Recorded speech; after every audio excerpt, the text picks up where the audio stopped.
Salut, c'est Hugo, j'espère que vous allez bien, que vous avez passé un bon week-end, confiné, pas confiné d'ailleurs, on sait pas trop, c'est d'ailleurs un des sujets qu'on va aborder aujourd'hui, et on est donc parti pour un nouveau résumé de l'actualité en moins de 10 minutes. Donc on va parler dans quelques instants de cette question de confinement, etc., mais on commence tout de suite avec un premier sujet. Je voulais vous parler du syndicat étudiant l'UNEF qui suscite la polémique depuis quelques jours. En fait, tout est parti d'une déclaration de Mélanie Luce, qui est la présidente de l'UNEF, et qui était invitée sur Europe 1 mercredi dernier.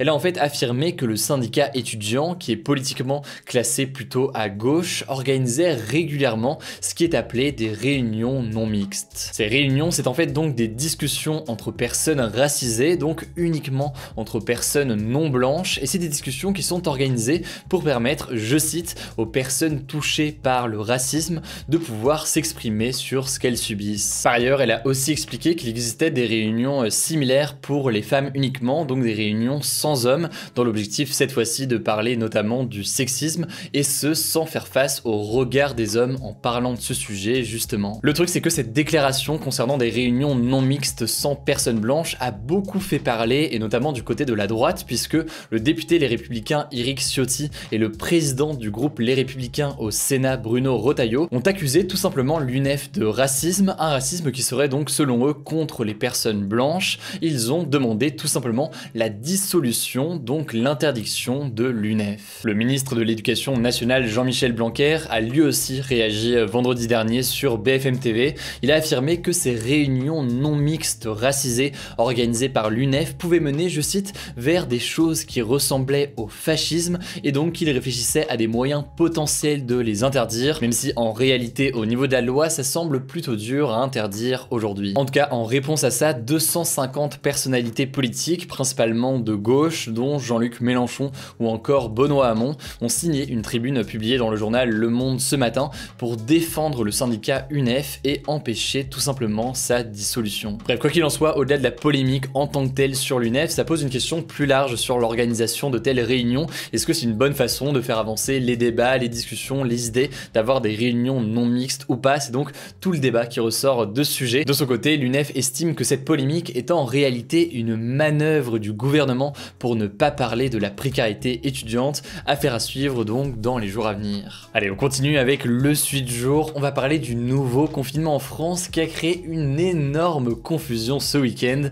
On va voir pourquoi. Bon, vous le savez, on en avait parlé en tout cas, un confinement a été mis en place en France vendredi à minuit dans 16 départements. Ça représente donc à peu près 21 millions de personnes à nouveau confinées. Concrètement, en plus du couvre-feu à partir de 19h sur tout le territoire, et bien si jamais vous habitez dans l'un de ces 16 départements qui comportent notamment les départements d'Île-de-France ou encore des Hauts-de-France, et bien vous ne pouvez pas aller au-delà de 10 km de chez vous ou alors dans une autre région, sauf en cas évidemment de motifs impérieux ou professionnels. Mais par contre, et c'est très important de le noter, même si vous êtes confiné, vous pouvez sortir dehors dans ce rayon de 10 km autour de chez vous aussi longtemps que vous voulez. Samedi matin, le gouvernement a donc publié la nouvelle attestation de sortie qui doit être remplie pour chaque déplacement en dehors de chez soi pour aller faire les courses ou alors pour sortir se promener dans un rayon de 10 km par exemple. Le truc c'est que cette nouvelle attestation comptait 15 motifs de sortie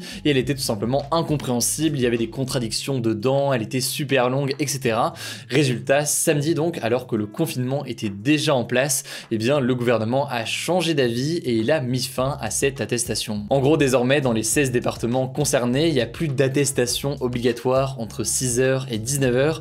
Pour se déplacer, il suffit d'avoir simplement un justificatif de domicile comme une facture d'électricité par exemple. En revanche, et ça c'est important de le noter, si jamais vous devez vous déplacer pendant les horaires du couvre-feu, donc entre 19h et 6h ou alors au-delà du rayon de 10 km autour de chez vous, et bien à ce moment-là, faudra une attestation. Alors ce week-end, il y a donc eu une confusion sur ces attestations, mais il y a aussi eu une confusion concernant les commerces autorisés à rouvrir. Jeudi, Jean Castex avait annoncé que seuls les commerces jugés essentiels étaient autorisés à ouvrir. Le problème, c'est que la liste s'est allongée entre jeudi et samedi. Il y a désormais parmi les commerces autorisés à ouvrir les teinturiers, les animaleries, les cabinets d'avocats, les études de notaires, les coiffeurs, les cordonniers, les opticiens ou encore les fleuristes. Tous ces commerces sont donc considérés comme essentiels. Alors plus besoin d'attestation pour sortir en journée, beaucoup de magasins encore ouverts et pas de durée limite pour sortir sortir, en tout cas dans un rayon de 10 km. Vous allez me dire à ce moment-là, est-ce qu'on peut dire que c'est vraiment un confinement? Eh bien en l'occurrence c'est tout le débat. Selon Emmanuel Macron, le terme de confinement n'est pas vraiment adapté, il faudrait plutôt parler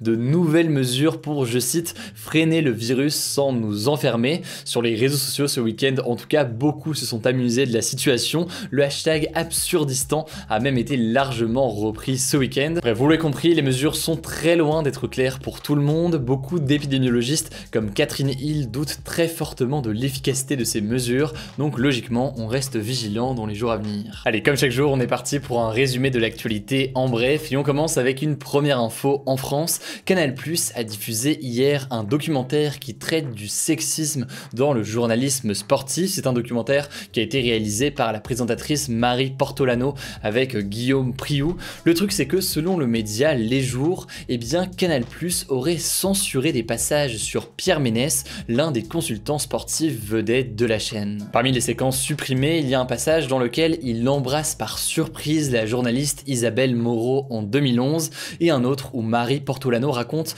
qu'il a soulevé sa jupe et attrapé ses fesses en 2016. Alors au-delà des révélations très importantes faites par le documentaire, eh bien les révélations de censure d'une partie de ce documentaire par Canal+ ont vivement fait réagir sur Twitter, et de son côté, Marie Portolano s'apprête à quitter Canal+ pour rejoindre M6. Deuxième actu, aux États-Unis, des nouvelles de Donald Trump. Donald Trump devrait créer bientôt son propre réseau social. En fait, depuis l'assaut du Capitole en janvier par des militants pro-Trump, eh bien l'ancien président américain a été banni notamment de Twitter.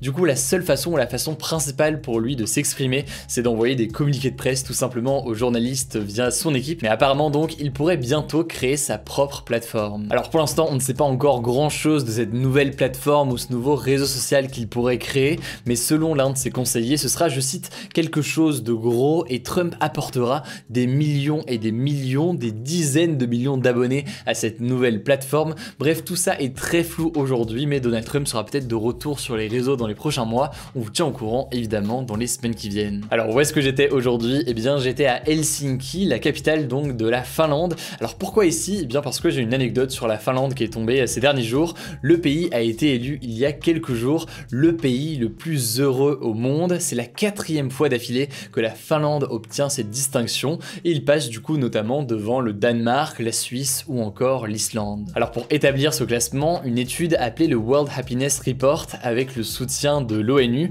est réalisée en fait chaque année, et elle comprend plusieurs critères. Donc il y a comment est-ce que chacun voit son niveau de bonheur, il y a différents indicateurs de liberté, de démocratie, de solidarité, de richesse. Bref, il y a tout un tas d'indicateurs qui sont pris en compte, et donc cette année c'est la Finlande qui est le pays le plus heureux. Pour votre info d'ailleurs, la France est 21e au classement cette année. Alors il n'y avait pas de débat vendredi, mais il y a un débat aujourd'hui, c'est le suivant. Pensez-vous que les mesures annoncées par le gouvernement permettront de freiner l'épidémie en France? Et pour participer, comme d'habitude, c'est très simple, vous le savez, ça se passe directement via l'onglet communauté. Voilà, écoutez, c'est tout pour ce nouveau résumé de l'actualité en moins de 10 minutes. Rendez-vous sur Insta, vous le savez, pour d'autres contenus exclusifs. Je crois que j'ai tout dit, prenez soin de vous, prenez soin de vos proches, et on se dit à demain pour une nouvelle vidéo.